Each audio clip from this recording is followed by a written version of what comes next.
Hey everyone, so this is Yarden here. Sup everyone. We're going to be doing the Calc BC 2006 FRQ number 6. Exciting stuff, right? Okay, so before we begin on how to do the problem, it might be a good idea to actually look at the problem itself. So let's just read over the problem. The function f is defined by the power series. So this is the function of f. So f of x is equal to negative x over 2 plus 2x squared over 3 minus 3x cubed over 4 plus an infinite amount of terms, but in the end it ends up becoming negative 1 to the n times x to the n over n plus 1. And this is for all real numbers x for which the series converges.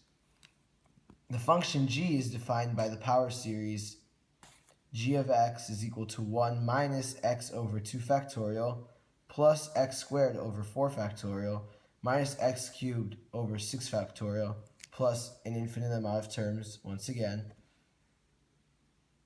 which ends up becoming negative 1 to the n times x to the n over 2n factorial. And once again, this is for all real numbers x for which the series converges. So now that we have our context, let's go to the question itself. Part A. Find the interval of convergence of the power series for f. Justify your answer. Very interesting. Part B. The graph of y is equal to f of x minus g of x passes through point 0, negative 1. Find y prime of 0 and y double prime of 0. Determine whether y has a relative min, a relative max, or neither at x equals 0. Give a reason for your answer. Now that we know our question, let's get started.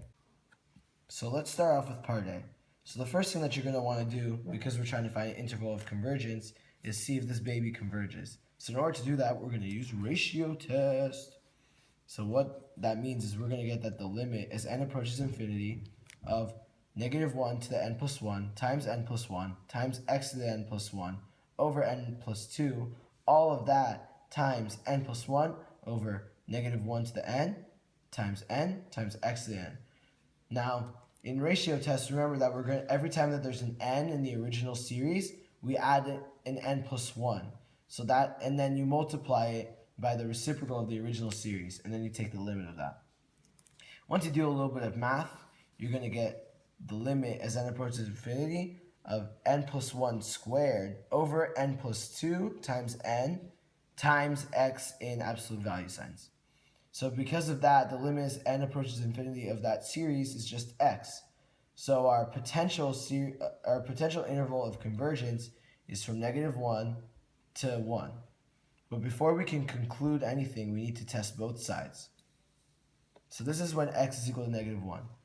When x is equal to negative 1, the series is equal to 1/2 plus 2/3 plus 3/4 plus an infinite amount of terms. Now the limit of the individual terms is not 0, so that means that this does not converge. When x equals 1, we get a similar dilemma.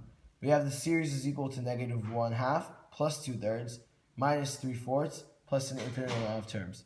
Now I know it seems like that it's approaching 0 because it's going from negative to positive, but that is absolutely not the case. This is going to go towards either infinity or negative infinity, and because it is not going to 0, it doesn't converge. So that means our final interval of convergence is from negative 1 to 1, but not including negative 1 and 1.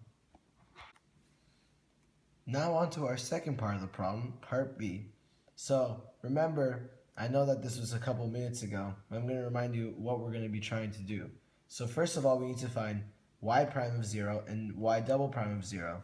Then we need to determine whether 0, negative 1 is a relative min, a relative max, or neither. So, let's begin. So, f prime of x is equal to negative 1/2 plus 4/3 x minus 9/4 x squared plus some million amount of terms, but we're really only looking for f prime of 0, which is negative 1/2. G prime of x is equal to negative 1 over 2 factorial plus 2 over 4 factorial minus 3 over 6 factorial x squared times x for the 2 over 4 factorial. But the g prime of 0 is just equal to negative 1/2 as well. So when we're looking for y prime of 0, that's going to be equal to f prime of 0 minus g prime of 0, which is just equal to 0. So that's what y prime of 0 is. That's one of the parts of our answer. The second part of our answer is f prime of 0 is equal to 4/3, and